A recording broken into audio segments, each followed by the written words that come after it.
Hello friends, स्वागत है आपका इस वीडियो में। तो इस वीडियो में हम लोग जानेंगे प्रश्नावली 1.3 का प्रश्न संख्या 6। तो प्रश्न संख्या 6 पहले हम लोग पढ़ लेते हैं कि प्रश्न संख्या 6 क्या बोल रहा है। देखिए, P बटे Q नॉट इक्वल टू 0, यानी कि इसके बटे में 0 नहीं होना चाहिए, कि रूप की परिमेय संख्याओं के अनेक उदाहरण लीजिए। अपने से उदाहरण लेना है जहाँ P और Q पूर्णांक है, जिनका एक के अतिरिक्त अन्य कोई उभयनिष्ठ गुणनखंड नहीं है और जिसका शांत दशमलव निरूपण यानी कि प्रसार है। क्या आप यह अनुमान लगा सकते हैं कि Q को कौन सा गुण अवश्य संतुष्ट करेगा? तो देखिए, इसका यहाँ पर कहने का तात्पर्य है कि आपको बहुत सारे संख्याओं का उदाहरण लेना है जो कि P बटे Q के रूप में हम लोग लिख सकते हैं, जहाँ पर P भी पूर्णांक होना चाहिए और Q भी पूर्णांक होना चाहिए।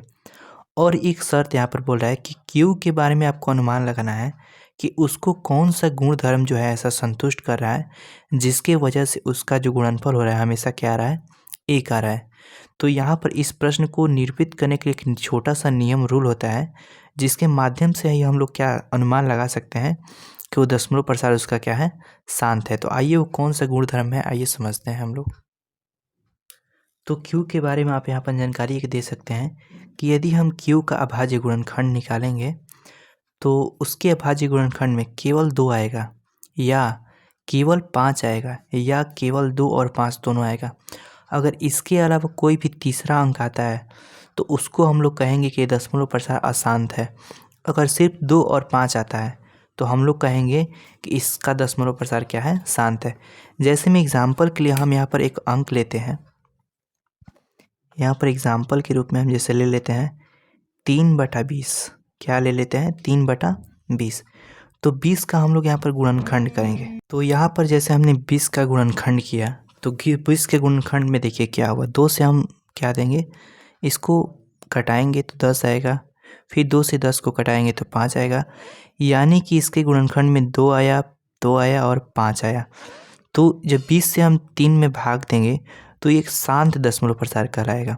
इसका दशमलव प्रसार जो होगा कैसा होगा, शांत निरूपित करेगा। लेकिन 4/35 है तो 35 को जब हम यहाँ पर भाग देते हैं तो 5 से जब कटाएंगे तो 7 आएगा। तो ये देखिए, केवल 5 आया तो ठीक रहता, लेकिन 5 के अलावा कोई अलग अंक आ गया यानी कि 7 आ गया, तो यहाँ पर ये नियम क्या हो जाएगा, फेल हो जाएगा। तो इसलिए 4/35 ये अशांत हो जाएगा यहाँ पर। तो इसको हम लोग क्या लिख सकते हैं, अशांत दशमलव, यहाँ पर इसको शांत दशमलव। तो वहीं यहाँ पर Q के बारे में पूछ रहा है कि Q के बारे में आप क्या कहेंगे। तो Q का जब गुणनखंड किया जाता है तो उसमें 2 और 5 के अलावा कोई अन्य अंक नहीं आता है, तो वो शांत दशमलव प्रसार कहलाता है। यही 6 नंबर क्वेश्चन बोल रहा है। अब बढ़ते हैं हम लोग 7 नंबर क्वेश्चन की ओर। 7 नंबर प्रश्न है कि ऐसी 3 संख्याएं लिखिए जिनके दशमलव प्रसार अनवसानी अनावर्ती है। अनवसानी अनावर्ती उन संख्याओं को कहा जाता है कि जिनका दशमलव प्रसार अशांत होता है, यानी कि अपरिमेय संख्याओं को ही क्या कहा जाता है, अनवसानी अनावर्ती कहा जाता है। ठीक है, तो अपरिमेय संख्या को क्या कहा जाता है, अनवसानी अनावर्ती। तो ऐसी 3 संख्याएं हम यहाँ पर लिख लेते हैं। तो यहाँ पर 3 संख्याएं देखिए, 1.10, 1 के बाद फिर 2 जीरो बढ़ हो गया, फिर 1 के बाद 3 जीरो, फिर 1 के बाद 4 जीरो, फिर 1 के बाद 5 जीरो। इसी प्रकार संख्याएं ये आगे अनंत तक बढ़ती रहेगी। तो इसको अनवसानी आवर्ती कहा जाता है, अनावर्ती कहा जाता है। ठीक है, जैसे यहाँ पर 2.20, 2 जीरो, फिर 2 के बाद 3 जीरो, फिर 2 के बाद 4 जीरो। तो ये संख्याएँ बार बार बढ़ती रहेंगी। 3.30, यहाँ पर 300, 300। तो ये जीरो बढ़ती रहेगी, संख्या अनंत तक क्या होंगी, बढ़ती। आप कुछ भी एग्जाम्पल ले सकते हैं अपरिमेय संख्या का जो पूर्ण रूप से ना कटे, यानी कि बार बार उसका रिपीट होता रहे। तो ऐसी संख्याएं जो क्या कहलाती है, अनवसानी अनावर्ती कहलाती है, यानी कि अपरिमेय संख्या कहलाती है। तो 7 नंबर प्रश्न क्या हुआ, समाप्त हुआ। अब बढ़ते हैं हम लोग 8 नंबर प्रश्न की ओर। तो यहाँ पर 8 नंबर प्रश्न बोल रहा है कि परिमेय संख्याओं 5/7 और 9/11 के बीच 3 अलग अलग अपरिमेय संख्याओं को लिखिए। तो देखिए, ऐसे जब सवाल दिए रहते हैं तो सबसे पहले क्या किया जाता है, 7 से 5 में भाग दिया जाता है, फिर 11 से 9 में भाग दिया जाता है, और तब उनके बीच में अपरिमेय संख्याओं को हम लोग लिख सकते हैं। नहीं तो इस प्रकार जैसे दिया है ऐसे हम लोग अपरिमेय संख्याओं को नहीं लिख सकते। तो सबसे पहले हम 7 से 5 में भाग देंगे, लिख लेंगे, और 11 से 9 में भाग देके लिख लेंगे। 7 से जब 5 में भाग देंगे तो हमारा 0.71428 ये संख्याएं बार बार रिपीट होंगी और भाग हमेशा चलते रहेगा, वो कटेगा नहीं। तो इसलिए यहाँ पर बार दिया गया है, तो इसका मान आया 0.714285 इसका मान आया। उसी प्रकार 11 से जब 9 में भाग देते हैं तो 0.81 यानी कि 818181 बार बार आएगा आते रहेगा, तो इसीलिए 0.81 के पे रेकरिंग हो जाता है। अब हम लोग को 3 अपरिमेय संख्या लिखना है, तो 3 अपरिमेय संख्या देखिए कैसे लिखते हैं। यहाँ 0 के बाद 2 अंक दिया गया है। कितने अंक दिए गए हैं? 2 अंक। तो इधर 0 के बाद भी हम लोग कितने अंक लेंगे? 2 अंक लेंगे। अगर हम लोग का 3 अंक यहाँ पर दिया रहता है, यहाँ पर हम लोग का कितना भी यहाँ पर 5 अंक है, तो यहाँ पर 3 अंक लेते, लेकिन यहाँ पर हम लोग का 2 अंक का बात किया गया है, तो यहाँ पर हम लोग 2 अंक लेंगे। तो जैसे यहाँ पर 8 1 है, 2 अंक है, तो इसी प्रकार यहाँ 7 1 लेंगे। अब यहाँ पर हम 0.71 रेकरिंग एवं 0.81 रेकरिंग, इन दोनों बीच में हम लोग क्या करेंगे? 3 अपरिमेय संख्याएं को लिखेंगे।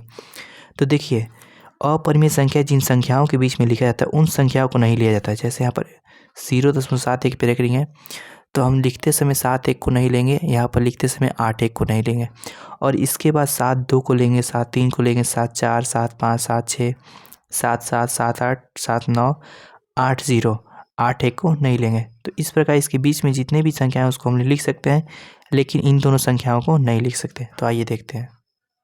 तो यहाँ पर हमने 3 संख्याएं ले लिया। पहली संख्या अपरिमेय हम लोग ले लिए 0.72। देखिए यहाँ पर 7 1 नहीं लिए हैं, 0.72 से स्टार्ट किया है, तो हम लोग इसको ऐसे लिखेंगे 0.72 1 0 0.7.2,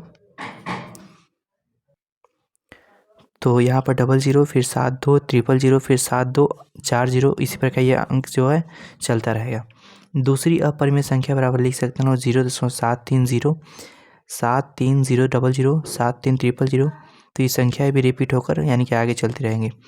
तीसरी हमने लिख लिया 0.74 074 00074 और 00074। हम लोग ने 72 73 74 को लिखा है, आप चाहें तो 77 78 79 को भी लिख सकते हैं, 80 को भी लिख सकते हैं। सिर्फ 3 संख्या लिखना है, तो आप इसी प्रकार 3 संख्याओं को लिखिए, आपका सही हो जाएगा। तो अब हम लोग बढ़ते हैं अगले प्रश्न की ओर। प्रश्न संख्या 9 हम लोग का बोल रहा है कि बताइए कि निम्नलिखित संख्याओं में कौन कौन संख्याएं परिमेय और कौन कौन अपरिमेय संख्याएं। यहाँ पर आपका कुछ प्रश्न दिया गया है। प्रश्न में इन संख्याओं में बताना है कौन सी संख्या अपरिमेय है, कौन सी परिमेय। तो देखिए, सबसे पहले देखते हैं √23 को।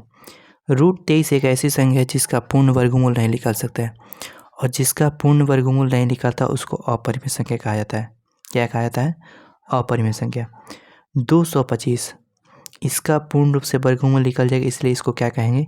इसको हम लोग परिमेय संख्या कहेंगे। अगला प्रश्न है 0.3796, ये परिमेय है कि अपरिमेय? तो देखिए, कोई भी संख्या पूर्ण रूप से जब कट जाती है, कोई अगर भाग देते हैं, कोई संख्या जो है कट जाती है और वो बार बार अंक रिपीटेशन नहीं होता है, यानी कि बार बार वो अंक नहीं आता है, तो वैसी संख्याएं जो होती है वो परिमेय संख्या कहलाती है। क्या कहलाती है? परिमेय संख्या। उसी प्रकार यहाँ पर देखिए, यहाँ पर एक संख्या दी गई है 7.478 478 फिर डैश डैश डैश, तो ऐसी भी संख्या परिमेय कहलाती है। पूछेंगे आप लोग कैसे? तो देखिए, दशमलव के बाद यदि एक ही संख्या बार बार क्या होती है? आ रही है, जैसे यहाँ पर 478 478 फिर डैश डैश, यानी कि यही संख्या फिर आगे भी आएंगी, तो ऐसी संख्याएं भी हम लोग क्या कहते हैं? परिमेय कहते हैं। अगर 478 के बाद कोई अन्य अंक आता है यहाँ पर, तो अपरिमेय हो जाता है। लेकिन यहाँ पर यही संख्या दशमलव के बार बार आएगी, तो ऐसी संख्या जब बार बार रिपीटेशन होगी एक ही अंक, तो उसको हम लोग परिमेय संख्या कहते हैं। ठीक है, जैसे में देख लीजिए, एक एग्जांपल मैं दे देता हूँ 4.787, यहाँ पर 4789 3 रहता, तो ये संख्या देखिए 3 अंक तो क्या हुआ? रिपीट हो रहा है, 3 अंक रिपीट हो रहा है, लेकिन 2 अंक अलग आ गया, तो ये अपरिमेय संख्या हो जाती। लेकिन यहाँ पर ये संख्या क्या हो रही है? ये संख्या बार बार क्या हो रही है? देखिए यहाँ पर 3, यहाँ पर 3, आगे भी यही संख्या रिपीट होगी। तो इसलिए इस संख्याओं को परिमेय कहा जाता है, इसको भी परिमेय कहा जाता है। और जो आप यह संख्या देख रहे हैं, ये संख्या देखिए, एक के बाद एक ज़ीरो, एक के बाद डबल ज़ीरो, एक के बाद ट्रिपल ज़ीरो, यानी कि जीरो की संख्या क्या हो रही है, बार बार बदल रही है। तो ऐसी संख्याएं जो होती है वो अपरिमेय कहलाती है। तो इस प्रकार जो हमारा प्रश्न है 9 नंबर ख़त्म हुआ। इस प्रश्नावली एक्सरसाइज 1.3 का सभी क्वेश्चन हमने बता दिया है। अगर आप लोग नहीं देखे हैं तो हमारे पिछले वीडियो में जाकर वहाँ पर देख सकते हैं। सभी प्रश्नावली वाइज सभी प्रश्न का आंसर आपको हल मिल जाएगा। अब मिलते हैं हम लोग अगले वीडियो में अगले टॉपिक के साथ। धन्यवाद।